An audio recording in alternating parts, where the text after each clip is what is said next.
समजा आता तुम्ही वर्किंग प्रोफेशनल आहे जसं, तर तुम्हाला सासूकडनं काय एक्सपेक्टेशन आहेत?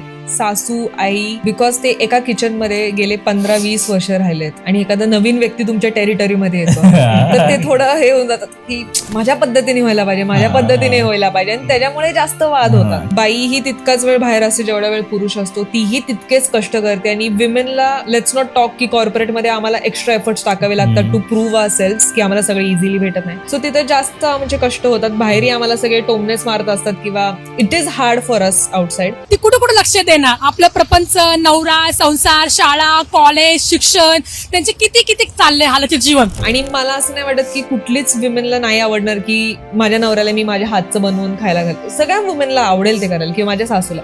बट ते एक ऍटमॉस्फिअर तुम्हाला आधी क्रिएट करायला पाहिजे. ते त्यांच्यावर असं थोपू नका की तुला ते करायला पाहिजे, तुझी ती जबाबदारी. जेव्हा तुम्ही ते तसं करता ना, तर असं होतं की मला नाही करायचं. सून रेडी असते कधी कधी की मी कामवाली बाई लावते, मी हाऊस हेल्प लावते. सो तुम्ही त्यांना सपोर्ट करा. ते तुमच्या टेरिटरीमध्ये येतात तर त्यांना येऊ द्या, तुम्ही त्यांना उलट ट्रेन करा. बट जर ते काही चेंज आणत असतील आणि जे दोघींना हेल्प होणार असेल, वेलकम इट, बिकॉज ती विमेन ही बाहेर जाते आणि काम करते. कळलं?